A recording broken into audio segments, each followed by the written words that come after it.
Change is no longer a department. It's not a project. Change is a reality for the entire workforce. Everybody is being impacted by change.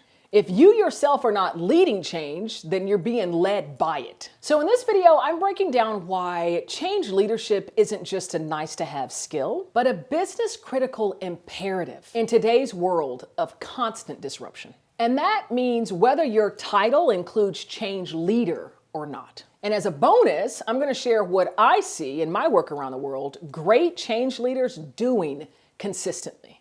I know y'all want to hear this one. Let's dive in.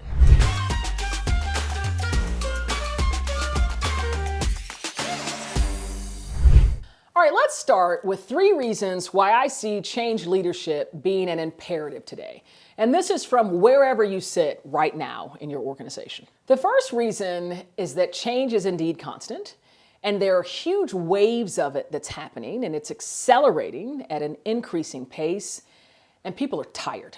Burnout, change fatigue, overload, overwhelm, it's real, and it's in nearly every industry, every organization, every enterprise. So traditional change management solutions that we've relied on in the past decades are not going to support and nurture individuals and help them to feel capable the way they need to moving forward. Leaders right now don't just need to inform, they must inspire.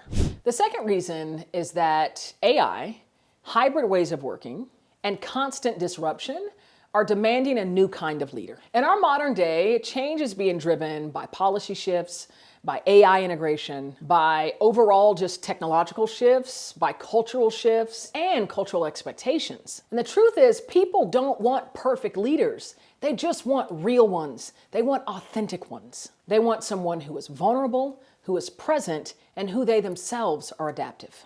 The third reason why change leadership is so critical in modern day is because retention, innovation, and your company morale depend on it. Employees are staying loyal where they feel seen, heard, and understood. And they are quick to leave when they're not getting that. So change leadership builds trust. It nurtures that morale. It nurtures engagement and forward momentum. So now let's dive into what I see really great leaders of change doing today all over the world. And again, these are individuals who don't necessarily even have change leader in their title. These are the individuals that are normalizing feelings language in the workplace. They're the ones that are sharing their own emotions and inviting others to do the same. They're integrating Brené Brown's 2-word check-in at the start of every meeting, having individuals go around and share 2 feelings words that convey how they're feeling in that moment. You know, they have games or books or magnets that show all kinds of different feelings and emotions language. They are normalizing that emotional literacy. So it's not just fine, okay, and good. Secondly, I see these individuals modeling curiosity and their own personal development and growth. So they know that it's about them asking a better question as opposed to stepping in with the best answer or the best solution.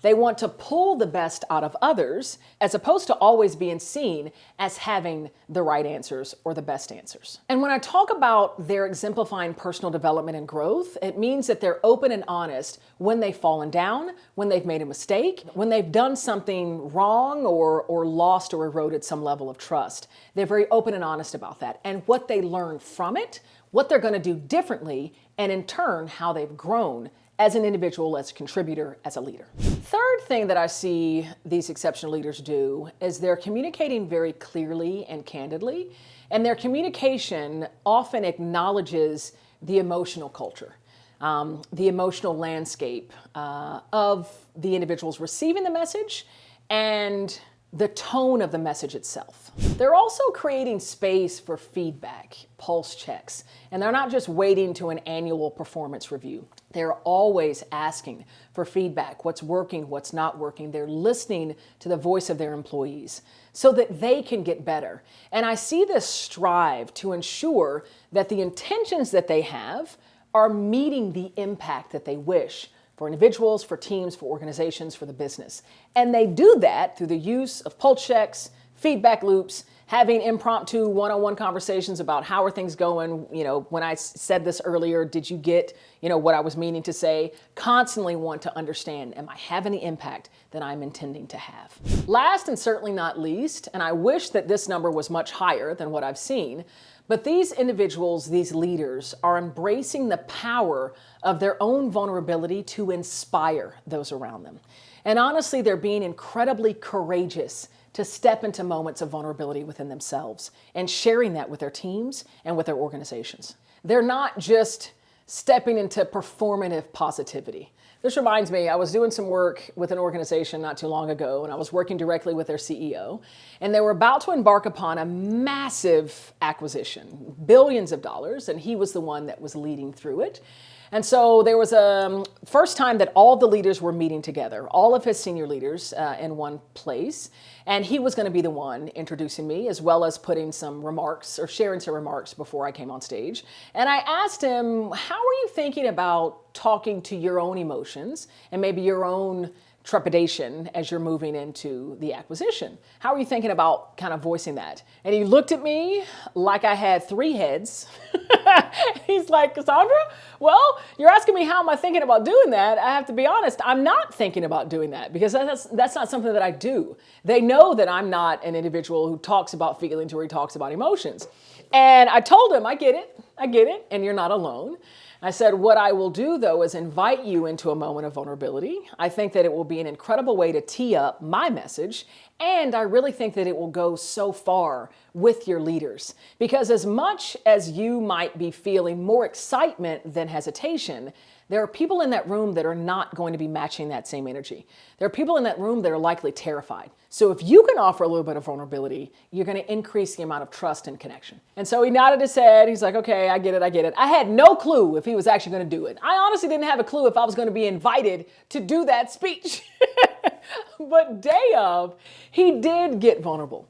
And he did share how he had some level of hesitation and where that was coming from, but it was anchored in his belief in what's possible and them having success. And then, of course, I went up and did my message. And afterwards, we did like a fireside Q&A, he and I. And following, there was a board member that was in the room. And he asked the board member, how did he think it went? He said, I'd never seen that level of reception. And I'd never seen that level of connection with this audience. He said it was something very, very special. And so it went so far, him stepping into his vulnerability and sharing, maybe for the first time, some of those people had ever heard it, speaking to emotions. And it's something that he committed to actually during our fireside chat. He said, I'm so good at asking you all how you're doing, how the work is going, but rarely ever do I ask you how you're feeling. And that's what I commit to doing as we move through this acquisition. And they've seen incredible, tremendous success, I'm so happy to say, as they've successfully moved through that initiative. Remember, great leaders of change slow down to feel within themselves and listening to those around them so that they can build connection and garner momentum moving forward. So now I have something really fun and super cool that I want to share with you completely for free. So there's a link below for you to take our new change growth type assessment. This is a short quiz for you to come to know how are you showing up today as a leader of change. Once you get to your change growth type page at the end of the quiz, you're going to have some guidance, some tips, some tools to help you show up even better right now leading change, regardless of if your title includes change leader or not. So it's the link below, completely for free. Check it out. You can even share your results across your social media. Now, until we meet again, you click on another one of these thumbnails with my face on it. I want you to keep leading with vulnerability, keep feeling, keep inviting others to feel as well. And above all else, keep rocking.